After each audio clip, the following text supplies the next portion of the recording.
Hey, everybody, that was the wrong intro. So sorry about that.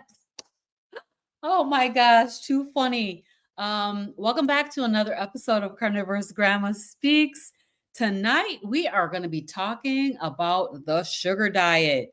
So it's a new trend. It's gaining a lot of traction online. I don't know if you guys have been seeing this out here, but it's been a lot on Instagram, on TikTok, maybe even on YouTube, and it's called the sugar diet. And I'm like, what? Are you kidding me? What? Why are we trying to go back to eating way too much sugar? So tonight I wanted to just come and talk with you guys about it and kind of give my thoughts around it. Certainly, I'm definitely an expert at eating way too much sugar, been doing that and have done it for all my life until I found this way of eating that I'm on now. So there are some people out here, though, that are talking about the sugar diet and saying that there are some specific benefits. Some people say it's helping them with their energy, their focus. And I want to talk about whether or not it's sustainable and sustainable with health and vitality. Also, I want to talk about, is it safe? And so tonight we're going to take a little bit of a closer look at the new trend that's out here called the sugar diet. So let me know where you guys are watching from down in the chat. Welcome. My name is Robin Heron, and I am your Carnivorous Grandma. And on CarnivorousGrama Speaks, I like to help us cut through confusion around health and eating and what's really real, what the truth is, and the truth that is as I see it. I feel like the sugar diet is not going to serve most people well. And then I did listen to a podcast by Dr. Benjamin. Is he a doctor? By Benjamin Bickman. And he was talking about some places where a sugar diet might be beneficial and some reasons why people might utilize it. So again, let me know where you're watching from down in the comments. If you please go ahead and click the like button and share this video with somebody that you think might be interested in hearing about the sugar diet. So, have you ever tried a high carb, sugar heavy approach? And if you did, what happened? So, what is the sugar diet? The sugar diet it's a new, I'm going to call it a fad diet, although it has been around in various forms for many years. It's not a formal plan. There's not been a lot of studies on it. But it's more a philosophy or an eating pattern. It's showing up again online. Lots of people on Instagram talking about it, and it prioritizes sugar as a fuel source. So in terms of what kinds of things are you going to be eating if you're on a sugar diet, you're going to be eating a lot of fruit and fruit juice, rice, cereal, honey, maple syrup. You're going to use low fat. So low fat yogurt, and then high carbohydrate, low fat snacks. Does this sound familiar to anyone? It sounds to me very much like the diet I was on when I was yo-yo dieting and I couldn't maintain my weight. It's a very low fat and low protein diet way of eating. So it's high carb, low protein, low fat. And the goals of the sugar diet are to lose weight, maybe cut your fat off your body. I want to think about in terms of what has happened to most of us. I want you to just drop down in the chat if you've ever eaten a high carb, low fat diet, because I definitely did. And they did not work for me. And so I had thought about coming in here and just doing a show full of snark And I was talking to my friend Tara about that, and she's like, "Don't do that. Just come and tell us about it." Okay, Tara, I'm gonna kind of try to leave the snark in the background because I've done the sugar diet many times and it never worked for me. So, why do I think that the sugar diet is a setup for a struggle? Um, let me show you this before I get into that. I want to kind of talk through this because there's this guy who um has come up with this sugar diet. And there's actually this article in Men's Health that talks about it. So I'm going to just share my screen for a second. And this way of eating is actually going viral online. And so it says proponents of the so-called sugar diet have praised the approach as a method for cutting fat without losing muscle. For fitness influencer Mark Bell, it involves consuming 30 grams of fat a day, unlimited carbohydrates, and 100 grams of protein. And Bell weighs 95 kilograms. That's only 1.05 grams of protein per kilogram of body weight. So usually a man wanting to build, maintain muscle would be advised to aim for 1.6 to 2.2 grams of proteins per kilogram of body weight. He says, I'm really going after it with all I've got in terms of having juice, fruit, and even straight sugar, honey, and just trying to get it in. He said in an Instagram reel explaining his strategy. Most of the time, when someone starts to get this lean is when they start to feel like bleep from the diet, the way they're eating. But I don't think it'll happen with the sugar diet. So this guy is on a sugar diet. And he feels like he's doing great. He's doing great. But I really think that for certain reasons, most of us are not going to do well on a sugar diet long term. If you think about it, most of us were already on a sugar diet if we're not still on a sugar diet, which means that we're on a high carbohydrate, low fat, low protein way of eating. And that is the way that we were eating when we were on the standard American diet. Or even if you're on like a vegan or vegetarian diet, if you're a fruitarian, you're eating this high carbohydrate, low fat, low protein way of eating. So I wanted to look at this. For most people, especially those dealing with weight gain, fatigue, brain fog, high blood pressure, or cravings, a sugar-heavy approach can push them further into metabolic disease.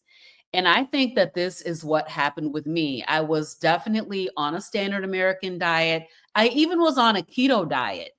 And when I was on keto, it was a high, not a high carbohydrate, but it was a high plant-based keto way of eating. So I was not increasing my fat.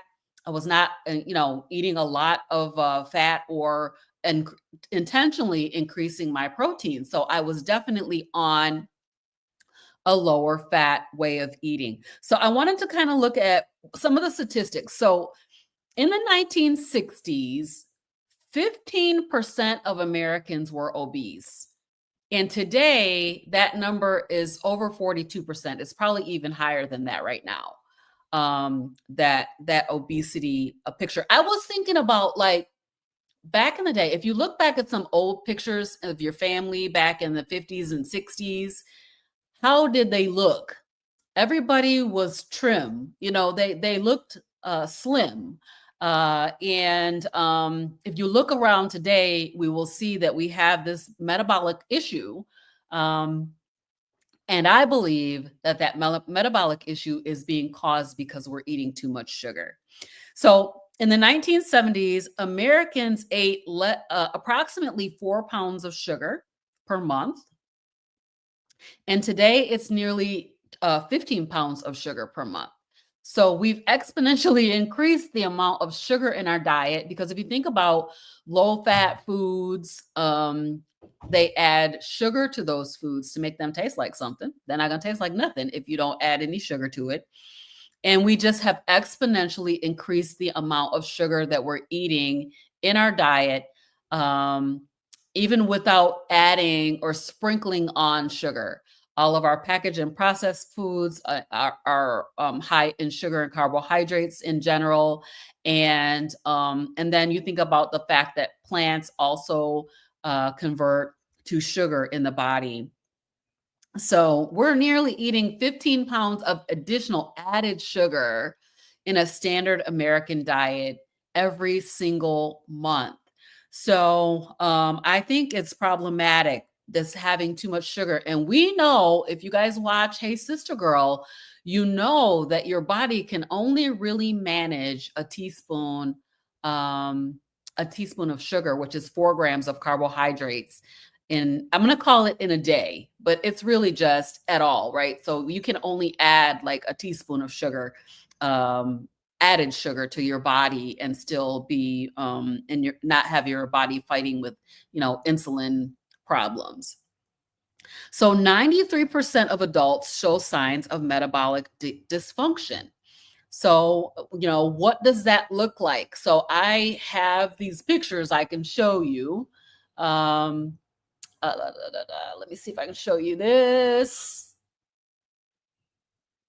I have some pictures in here. Metabolic syndrome. What does it look like? So you can see, my face on the left-hand side. If it's left on your side, it might be right hand on your side, but you see the dark circles around the eyes. You can see that dark circle around my mouth. I thought this was all eczema.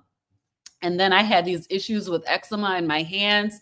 This is, eczema, but it was signs and symptoms of metabolic syndrome that I was struggling with. And so 93% of us, so that means our waist circumference is high. And also our blood pressure may be high. Our A1C is high, fasting insulin is high. And then our HDL to triglycerides ratio, triglyceride to HDL ratio is high. And so those are, signs and symptoms of metabolic syndrome. So if if 93% of us are already metabolically unhealthy, then, why would we want to add more sugar to our diet or continue to increase the amount of sugar that we are having? This way of eating, this sugar diet, is unlimited carbohydrates, which are sugars. And so, and according to this guy, Mark Bell, that I was reading the article about in the Men's Health magazine, he's saying, I'm doing everything I can to get it in, including just eating a teaspoon or a tablespoon of sugar. I'm just eating sugar to try to get this sugar in, right? So type 2 diabetes has quadrupled in the last 40 years. What is type 2 diabetes? It is a problem with your metabolism. It's an insulin problem. And so we're going to talk a little bit more about insulin, but it is a problem with the way that your body is managing glucose, the way your body is managing glucose and insulin. And so it seems strange to me that we would try to, fix ourselves by adding additional sugar. All right. So I did want to talk a little bit about when and where this might work. And you can let me know in the chat down below if you fit into any of these categories.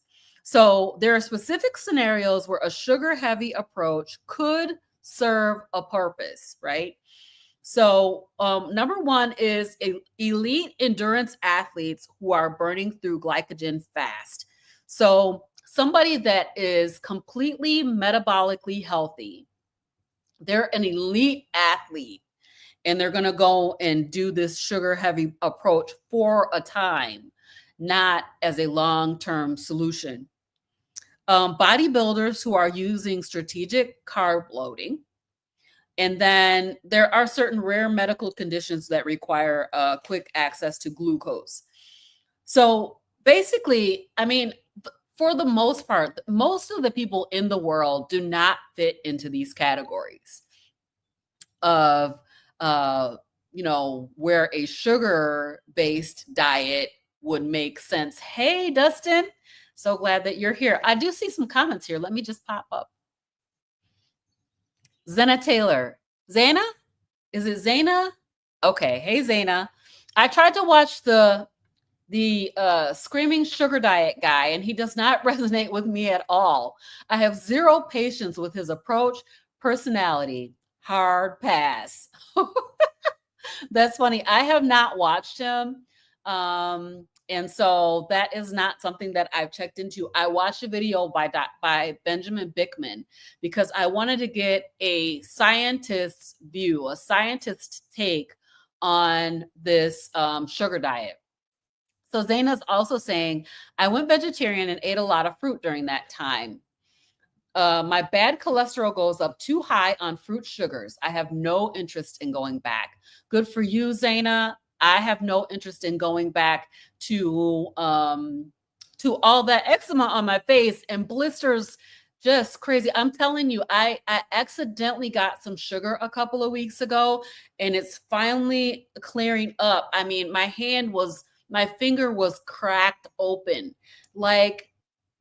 So for me, a sugar diet does not make sense. Like, why would I want to go back to that? So if it's done in controlled, time-limited context, not as a lifestyle. So is anybody in here an elite endurance athlete or a strategic carb-loading bodybuilder? If you are, give me a thumbs up in the chat. Hey, everybody. Welcome in, welcome in, welcome in. My name is Robin. I am your carnivorous grandma. So glad that you're here tonight.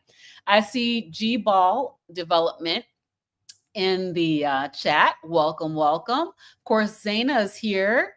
It's Zana. Anna with a Z. I think you're saying Anna, but you could be saying Anna. So anyway, welcome. So glad that you're here. We got Dustin. And we've got All for Jesus Carnivore, who is here from Oregon. Yes, let me know where you are, where you're tuning in from. Where in the world are you? Okay, so there are some specific cases where a strategic carb-loading, sugar-heavy approach could serve a purpose. Most of us do not fit within that category. So, and I just want to say, like, if a human body can only stand a teaspoon of sugar, added sugar, then for even these elite athletes, I am concerned if they're eating unlimited numbers of carbohydrates. What would be the long-term effects of doing that? Because we kind of have seen over time what the long-term effect of a high sugar diet has been. And it has been a lot of metabolic syndrome and people with a lot of chronic illness, a lot of diseases, and, what they have been calling chronic incurable. I definitely always want to talk about type 2 diabetes because they had told us that was incurable. Come to find out, you can reverse it in a very short period of time if you eliminate sugar. So why would we want to do this? I just can't imagine. Let's talk about insulin. So why does the sugar diet not work for most people? It's because we need to understand insulin. So insulin helps your body to store energy. And sugar, as we know, is an energy source. Sugar spikes insulin faster than fat or protein. So the other energy source that we can have is fat, right? So if you eat fat, it's not going to spike your insulin. But if you eat sugar, it's going to automatically spike your insulin. And then I always talk about the Pac-Mans, your little Pac-Mans, the little insulins are going to come out and chase down that glucose and stuff it into your fat cells. That's how I visualize it. And so chronically high insulin equals fat storage mode, plus insulin resistance. So over time, as you continue to consume sugar, high sugars, your insulin continues to come out and try to handle all of that glucose that's in your body. And it begins to take more and more insulin to be able to deal with the same amount of glucose. And that's called insulin resistance. Your cells are just like over it. And they're like, I'm not letting anybody in. I don't care if you have a key, you're not getting in. And so it takes more and more insulin to do the same job. And that's called insulin resistance. So over time, your cells will stop responding. That leads to metabolic syndrome, diabetes, weight gain, and more. So, I just cannot see, for most people, I just cannot see why we would want to do a sugar diet. So I see a comment, and this is Dustin. Hey, Dustin. Yeah, we're not bulking for the winter. So if you want to gain weight, if you want to gain a lot of weight fast, you can eat sugar, and it definitely will help you do that. I don't know, there are people who do want to gain weight, but I just want to say that a carnivore diet, and perhaps even a ketogenic diet in itself, will allow your body to normalize. I found that I struggled with keto. And so I think keto can be a huge game changer for metabolic syndrome, insulin resistance, and all of those things. But I personally cannot tolerate plants. It's crazy. I can't tolerate plants, and I can't tolerate dairy. So I'm like one of those people that the carnivore diet is the perfect way of eating for me, because it really helps me, live my best life. So where in nature, in human history, have we had access to never-ending supplies of sugars? This is it right here. This is the question, right?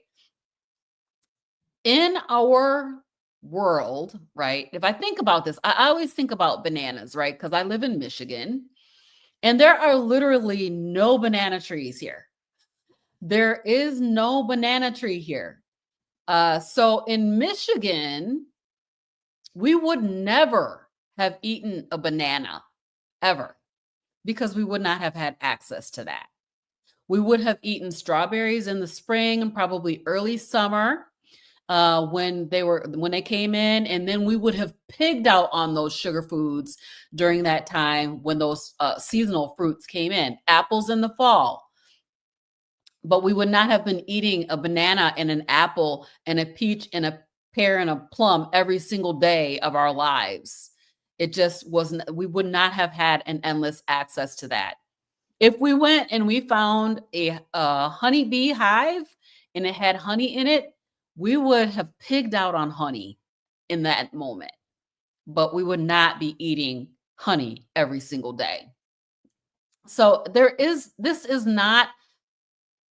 we have not in our human history, in our ancestral, life, had a never-ending supply of sugars. And so I think that the sugar diet does not make sense. All right. Hey, Simpson, how you doing? Good night. So happy that you're here. So in human history, we had to put on weight to survive the winter. Modern civilization does not require this for survival, right? We do not need to put on our polar bear outfit when it gets cold outside, because we have heat. And so we don't have to do that. And we also don't have to literally go and chase down our food and kill it. And, for most of us do not have to do that and, feed our tribe with food that we hunted and killed. Now, we do have some hunters out here, so don't get me wrong. We do have some hunters out here, but for the most part, most of us can go to the grocery store and we can buy meat, and it and it's perfectly fine. So modern civilization does not need this sugar like that. We do not. We just do not. Okay. So the sugar diet is really dangerous. It's a dangerous thing in my mind, and I do not see why we would want to go back to that. For those of us that are doing a keto or carnivore diet, even if you're on a standard American diet, you need to be reducing the amount of sugar that you're consuming, because high sugar causes metabolic syndrome, insulin resistance, and a myriad of disease states. I mean, not the least of which is type 2 diabetes. I mean, but you think about even for brain health, anxiety, depression, all these different disease states. My friend Anitra, she has eliminated lupus, MS. I mean, so many. I've interviewed so many people on this channel, and I have heard probably well over 100 different issues that have been resolved with a low sugar way of eating. And so, we are really killing ourselves by eating too much sugar. We're eating way too much sugar. So if you want health and vitality, I would not recommend the sugar diet. Has anybody in here actually tried the sugar diet? If you did, what is your take on it? I would love to see that down in the chat. So a couple of questions. Do you guys have any questions for me? If you do, please drop them in the chat. A couple of questions that I want to just address here. So is fruit sugar the same as added sugar? Yes. Yes, it is. I want to talk about fructose. I'm going to bring that up. Okay. So fruit sugar is sugar. Fructose is a simple sugar. It's a monosaccharide, which is a sugar. It's found naturally in fruits, honey, and some vegetables. It's also a component of sucrose, which is table sugar. High fructose corn syrup is another product that's in a lot of our quote unquote foods. I don't call that stuff food anymore. It may be considered to be a food product. High fructose corn syrup. I mean, you guys are hearing about it. You're hearing them talk about how dangerous high fructose corn syrup is. So, I think that fructose is sugar. It is a sugar. And so, even though it comes from fruit, I've eliminated it, because if I want those blisters on my hands, then I can go and eat some of this summer fruits, and have my hands blister up. So All for Jesus Carnivore, tell me your first name, please. I can't tolerate veggies and dairy. Oh, you're with me. You are with me. Did I tell you guys the story about how I had some mint last year? I thought it would be super refreshing while I was on a cruise. I was with G. Brown and her husband, Frederick, on their carnivore cruise last year. And I thought, it would be really refreshing to just have a little bit of fresh mint in my sparkling water. And so I did that for 3 days straight. And y'all, my anxiety came raging back. Like, I could not function. I literally could not put one foot in front of the other. I was just so terrified. It was really, really, really bad. So, I can't tolerate veggies. I've tried a few. There is one that I know I probably could tolerate if I was to choose to do that, but I've just literally chosen not to do it. And that is cabbage. I had to taken an antibiotic a few months ago, and so I ate a little bit of some fermented cabbage. What do they call that stuff? Some sauerkraut. I ate a couple of tablespoons of that to try to address the issues with my gut biome. I'm telling you guys, if you can avoid taking an antibiotic, avoid it. It really messed me up, and I'm still recovering, and it's been probably 3 months since I took it. And so that's not something that I would recommend. So Dustin's saying that HFCS, that's high fructose corn syrup, is only 5% more fructose than sucrose. So it's not really that much. It's sugar.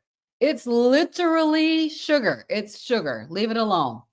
Table sugar is 50-50 fructose to sucrose. And so, yes, it's sugar. Leave it alone. Just leave it. Leave it, leave it, leave it. All right. So Simpson says, I would never try the sugar diet. Haven't we all tried the sugar diet? And we actually lived on the sugar diet, which again is a high carb, low protein, low fat. So think about my plate and the and also the food pyramid and how we are eating literally high carb, low protein. You're only supposed to have a protein the size of your palm, right? Oh my God, I would be so mad if this was all the steak I could get. And then no fat. Like they wanted us to not eat fat at all. Like fat makes you fat, but fat does not make you fat. And so we've all tried the sugar diet and it didn't work. And that's why we are doing all this experimentation and we're trying to figure out what actually works for us. Is it, it's some form of a proper human diet, be it low carb, keto, ketovore, carnivore, or lion diet, whatever level that you are at on your proper human diet. We're finding out that sugar diet did not work for us. It had me on a diet roller coaster. Let me show y'all this picture. Let me see here. Look at me. The top part. So this is me. Oh, look at that. I lost weight when I got on carnivore and I have maintained my weight. I continue to lose like a pound here and there. And then my skin cleared up. My face like cleared up. It was so funny because my parents were like, wow, what happened? You look different. And I look different because I took all of those sugars out of my diet. And so basically, you know, I eliminated sugar from my diet and I went to a carnivore way of eating. So if you have, I was asking earlier, have you ever been on a high carb, low fat, low protein way of eating? And most of us were, because that is what our standard American food pyramid is promoting. And that is what the My Plate promoted. And so we definitely have been on a high sugar diet.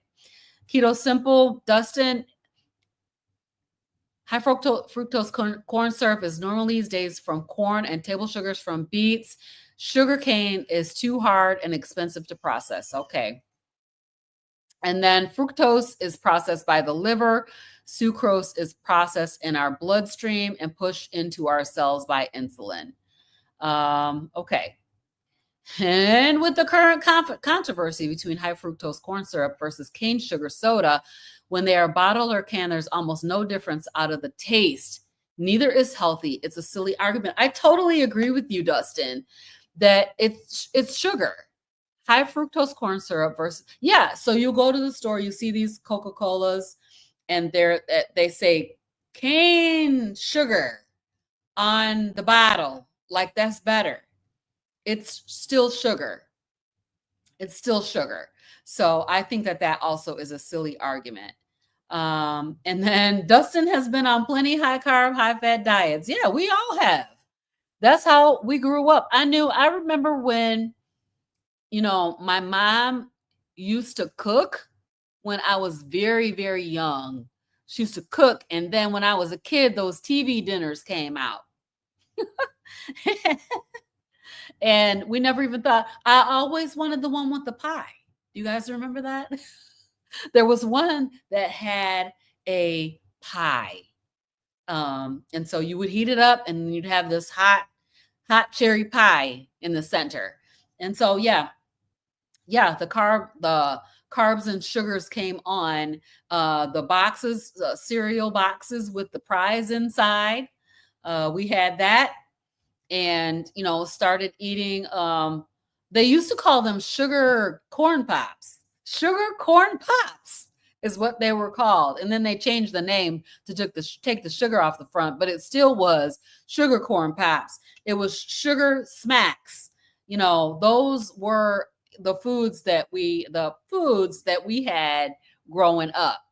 And so all those foods came out when I was a kid. And then we had the Cracker Jacks with the prize inside. So you always wanted to get these, they marketed that food towards us kids so that we would pester our kids into getting us these sugars to eat. And I see it happening over here, y'all. I got my grandkids here with me, 5 of them, and I see it over here, and they're like, they want candy. I'm like, you're not getting no candy from me. I will not be giving you any candy, little ones. So All for Jesus Carnivore, Helen. Hi, Helen. And you guys go and subscribe to Helen's channel. It's all with the number 4, Jesus Carnivore. Awesome. So glad that you're here. So cane sugar soda tastes really good. I used to buy cane sugar Pepsi and Mountain Dew when I'd find it back in the day. I've never had it because by the time they started coming out with those cane sugar drinks, I was already drinking sugar-free. So I was drinking the aspartame, and I'm sure that's probably why my brain was completely fogged up and, dealing with those non-sugar sweeteners. That's going to have to be a different show, talk about the sugar substitutes, because they're pretty awful also.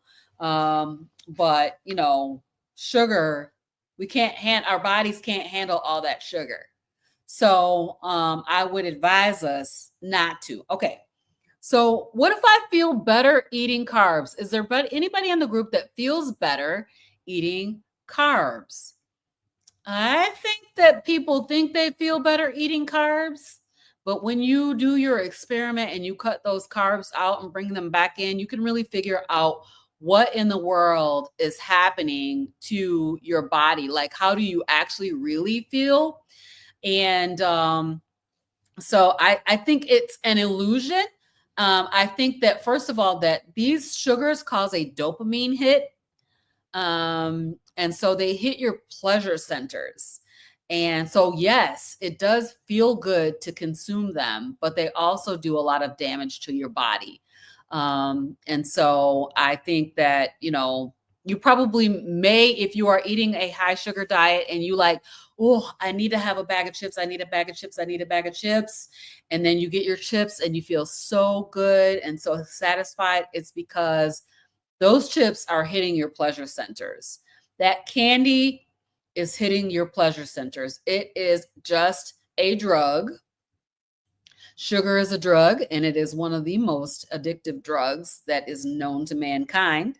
So it's definitely problematic for you to be eating carbohydrates to that degree. Can I transition off sugar slowly? Sure, you can. You can transition off sugar slowly, but some people do this. They want to avoid keto flu by going on a ketogenic diet. And they're, you can feel a little sick and under the weather when you go keto and your body starts to transition to burning fat for fuel instead of sugar for fuel. But that is completely avoidable with supplementation of electrolytes. So that's completely avoidable. I went from Cheeto. I call it Cheeto because I couldn't get back on keto. The real keto, I couldn't get back on it. I was struggling. I was really struggling to get back on it. So I was on Cheeto, and I went directly to carnivore. I did not reduce I just eliminated everything and went carnivore. on February 22nd, 2023. And it has been a true game changer for my life. It's been really, really awesome. And so I want to talk about this diet soda. So Dustin's saying I didn't start drinking diet soda till a few years into keto because I couldn't stand the taste. But after a while, it tasted normal. Absolutely. You think about this. How much sugar do you put in your coffee? Let's like address that question. Like when you first start out, a teaspoon of sugar might be good. It will taste sweet. Same thing with artificial sweeteners. You put in a drop of Splenda in your coffee and it tastes sweet. Then all of a sudden you need to add 2 teaspoons because it doesn't taste sweet anymore. Or you need to add 2 drops because it doesn't taste sweet anymore. And it keeps increasing until you get like your tongue gets overloaded. Like, yes, now it's sweet. So, but yes, it had a funny taste when I first started drinking it too. But eventually it tasted normal. And I can tell you that when I got an iced coffee. And when I got the iced coffee and tasted it, I knew that it did not have sugar-free sweetener in it. I felt like it was probably sugar, and it was. And my hands blistered and burst open and did all the things. So Helen is saying you've done an amazing job and look great now. Thank you so much, Helen. I appreciate that. Yes. So some carbs do impact people more. So Dustin's saying that wheat and sugars make me feel awful. If we have sushi or rice-based dishes, they do not make us feel bad like wheat does. We've been living this lifestyle for 9 years. So we've had plenty of time to figure lots of things out. And that's the thing about it, is that everybody needs to do their own experimentation and figure out what actually works for you. If you are able to achieve your goals on a ketogenic, and I believe that keto is amazing. In fact, I lost all my weight on keto. I just found that I have like a food, I would call it a food addiction. And I would fall off the wagon and then like turn around 2 years later and be like, dang, I gained back all my weight. And then with keto, my eczema never cleared up. And so there are some other issues that I had, like I had IBS and constipation. Eating those plants did not agree with my gut. And so I never really saw resolution to my health related issues, except hypertension. So I went keto and cured hypertension, and got off of hypertension medication. So that was one thing that was highly beneficial for the ketogenic keto diet. But as I said, I was eating a high plant-based keto diet. And so I was filling up my plate with a lot of broccoli and cauliflower and green beans, salads. I was having a salad every day. So my keto was very high plant-based. And the other thing that I was still doing was I was consuming a lot of seed oils because I ate the dressings and all of those kinds of things when I was on keto. So Helen's saying I was on sad diet and ate tons of veggies thinking it was healthy for me, and they were crippling my body. I felt like my body was expiring every day. I literally knew I was dying. I didn't know I was dying, but I definitely didn't know it was plants that were causing me so many issues. That definitely, the plants can be very, very detrimental. They can be very problematic. So, why am I eating no plants? Because my body can't tolerate them. I don't use any sweeteners in my coffee. I started off backwards with coffee when I was young. Lots of sugar, lots of cream. As I age, less and less sweetness in my coffee. So I have recently eliminated coffee again. If you guys watch my channel, you know that I took a year off drinking coffee. And so right now I'm completely off of coffee. I had switched over to decaf for a while and then I kind of went back to coffee. But my sleep is so bad still, even on carnivore, my sleep is very, very bad. And so I'm like, okay, I probably need to just eliminate the coffee and see if it is causing any issues with my sleep. So, no sweeteners in the coffee right now, no coffee at all. But and then the other thing that I was really struggling with, and I think it had to do with like emotional eating and big life-changing things happening in my life. I was consuming a lot of sweetened drinks. So I was drinking like instead of having one in a day, I would have like three or four. So I recently just eliminated that as well because I'm like, I don't want to be bound by this stuff. I don't want to be consumed by anything like, and especially these sweeteners that I really know that they're not good for you. I'm going to do a show about that because they're really not good for you.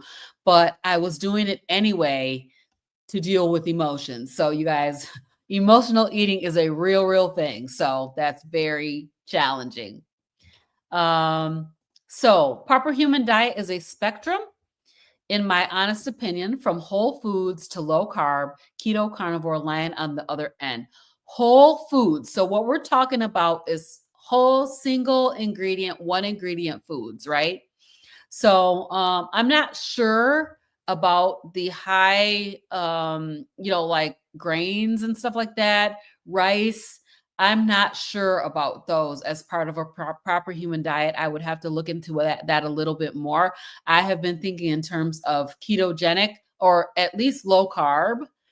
I think those high carbohydrate foods are quite damaging, but I will look into it and see what proper human diet allows as far as, wheat and flour, rice, and all those kinds of things. So I'm not even sure about like nuts and seeds, those kinds of things. Like I know I was eating a lot of almond flour when I was on keto. I was making all of the different things. Like I had this really good cornbread recipe that I made with almond flour. So good. And I would use almond flour to make crusts and cookies and all the different things. And so I really was trying to do a standard American keto diet, and I was eating too many carbs. Um, Helen's saying it's the salt in those processed food that people are needing, so they buy the chips. But if we get salt and minerals the right way, then cravings will go away. I really feel like bacon is a great craving buster. I maybe it's the saltiness, maybe it's the fat, but bacon is a really good craving buster. If I ever craved chips, I would eat bacon instead. Okay. So Dustin's saying, I do wonder how much of us not feeling good after some carbs is what's in them, like pesticides and all the chemicals sprayed on them. We as human live for centuries eating whole food carbs. That could be possible, Dustin. I mean, we know that our food is completely contaminated. Our food supply. I think about also genetically modified. You think about the size of apples, bananas, grapes, things. They are all GMO, and I don't know like what kind of problems those would cause. And so, but I do think that whole food carbs, um, you know, again, the main diet of ancestral man would have been, they probably would have been eating meat and fat, chasing down an animal, trying to kill it, and eating that survival food when they had to eat it. So Simpson says, ouch, no coffee for Robin, and I'm alive. I am alive. I am alive. It's very difficult to give up coffee, but I really don't want to be controlled by any of these substances. And I felt like specifically around sleep, that I could probably give it up and see. I want to see because when I gave it up for a year, I felt like it didn't really impact me in any ways that I could really see. It didn't improve my sleep. It didn't make me feel amazing. Like some people say when they give up coffee, it makes them feel amazing. Um, and uh, and I didn't experience that. So I'm trying it again just to see. I definitely need to get better sleep. Zaina's saying, try upping your magnesium glycinate. And yes, I have. I have some. I got some from Salty, and I've been putting that in, but it definitely, and maybe it's one of those things that needs to build up. Like it's not going to work the first time you take it, but I definitely am doing that. I'm trying to work on my sleep hygiene as well because I'm struggling with that. So Dustin's saying, I think if we could get the bulk of people on a whole food diet, even if it contains potatoes, no, even if it contains potatoes and such, and away from highly processed food, we'd be leaps and bounds better overall. I totally agree with that. I would love to see everybody try an elimination diet because potatoes make my hands blister. And potatoes were my jam, really. But I think I can't tolerate the starch, that conversion to sugar that the potato does. But yes, I do agree that if people would get away from those highly processed packaged foods, the ones with 15, 20, 30 ingredients, they probably would be doing a lot better. Hey, Charlie. Charlie's here. Welcome. So glad that you're here. And billions of people do need help. Getting them to go whole foods at least could improve overall health so much. I mean, we hear this happening, right? So we hear about people who go like vegan diet, vegetarian diet, and then other people who go whole foods and they get a lot better. And so that is possible, that just switching over to whole single ingredient foods would be really a game changer for people. I think people need to figure out if they can tolerate plants also. So Nana BC is here. Hey, Nana BC. And she says that she agrees it's the salt. I was addicted to potato chips. I think potato chips, again, dopamine hit. It's going to give you a good feeling when you eat that sugary, even though it doesn't taste sweet, it's still sugar. And so those potato chips, yeah, that was my jam. And French fries, McDonald's French fries, even when I went on keto, y'all, I went on keto years and years and years ago. I was on Cheeto for 10 years overall. And I would go to McDonald's and eat 5 fries. 5 fries when I first started keto. And I went to McDonald's and I would order the double quarter pounder with cheese, no bun.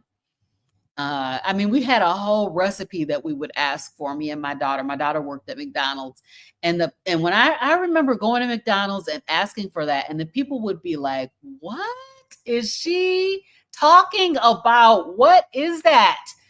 And so, nowadays you can go to McDonald's and just order burger patties, and that's nice. That's nice. It's something that you can do, and it's very nice.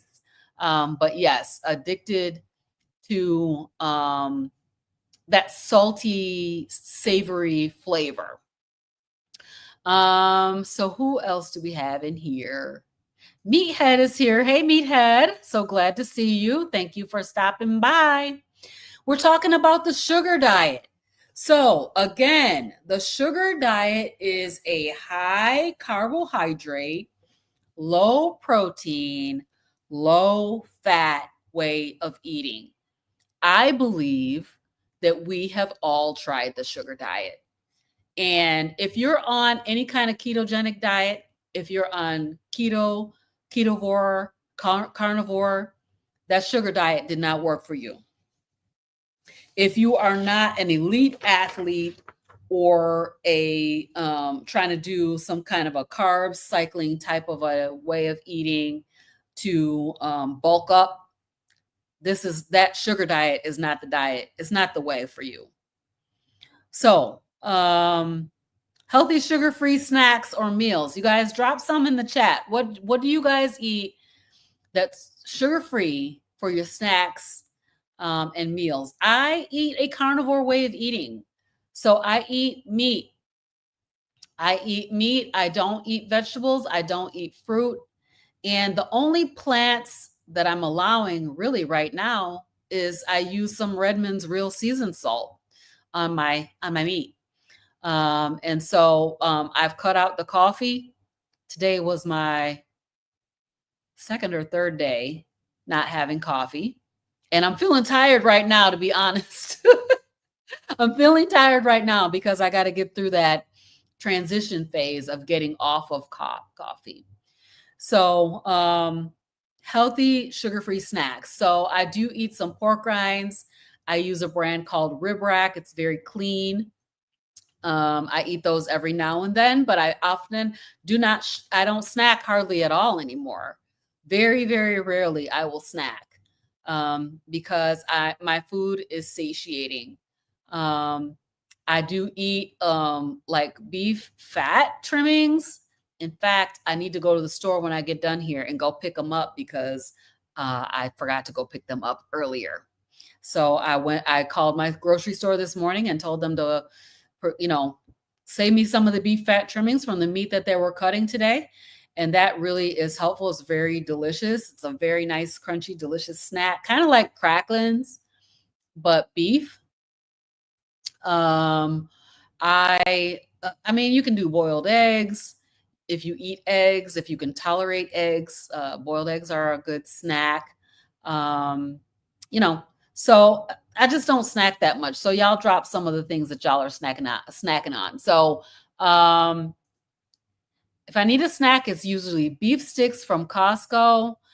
There are there's Archer Farms. It's really good. I've tried Chomps, but Chomps did give me some gastric distress. Like I had some constipation after eating that. So I'm not sure what is in there that didn't agree with me. And so those are really good as well. And then homemade beef jerky, carnivore chicken nuggets. Yes, carnivore chicken nuggets. Yep. I made carnivore chicken nuggets one time. I'm going to make that again because that would be something really good to make for and with the kids. Liverwurst with pork rinds. Oh, liverwurst is my jam. I can't find one that's sugar-free. I've not found one. I would have to make it probably myself from scratch in order to make sure that it doesn't have sugar in it. The problem with the sugar for me is that it really causes my skin. This causes me problems with my skin. And then, it just really, really, really causes me a problem. So Green Ridge Farms is in the cheese section. All right, you guys, when you go to Costco, you can find that.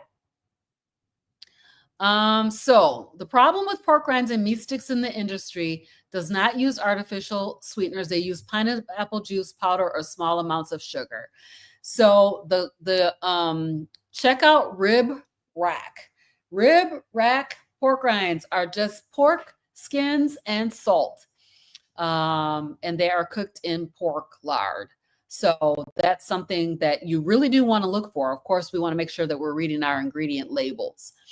So Simpson says, I have more of the problem of no hunger, so I don't have any desire to snack. Yeah. When your food is satiating, you will not need to snack as much. Definitely not. You'll be able to eat when you're hungry, eat till you're full, and then not eat in between. I always say, if you're hungry, eat a meal. That's my philosophy. All right, you guys. So we are getting ready to wrap it up. So here's my final thoughts on this sugar diet. So sugar diet is for specific people doing specific things. Most of us do not fit into the category that a sugar diet would even be called for us. So for most people, that sugar diet is going to lead to fatigue, cravings, and metabolic dysfunction. And for me, it's going to show up on my skin. So real healing starts when we fuel our bodies the way that they were designed to run, on real food, not processed sugar. So, and I'm also saying, like, fruit sugars is sugar. All those packaged processed foods, they all are sugar. Plants are sugar. So that's what it is. That's what it is. All right, you guys, I hope everybody enjoyed this conversation about the sugar diet. Please make sure that you like, subscribe, and come and see me, you guys. I'm hoping to see you at the Impact Meetup here in Kalamazoo, Michigan. Impact Meetup is going to be held on August 30th from 12 to 4. The registration is $25, and we are having an after party, which is going to be a dance party, and it's going to be so much fun. That after party is $10. You guys can sign up on let me hide that comment. You can scan the QR code and come out. It's a family affair. Who do I have coming? We've got Dr. Kiltz is going to be there. Dr. Tony Hampton's going to be there. Denitra Davis. Terry Carver is going to teach us how to dance, how to get our boots on the ground. And then Frederick and G. Brown will be there. So you guys can check it out on my website at CarnivorousGrama.com. That's CarnivorousGrama.com. And I really, really want to see you guys there. So I hope you can make it. And I just hope you can make it to the meetup. And I will see you guys next week. I have a guest coming on. He is going to be talking about his book, which is called Unholy Trinity. So come back and see me next weekend. All right, you guys. See you next time. Bye, everybody. Sorry about this is the wrong intro, the wrong outro.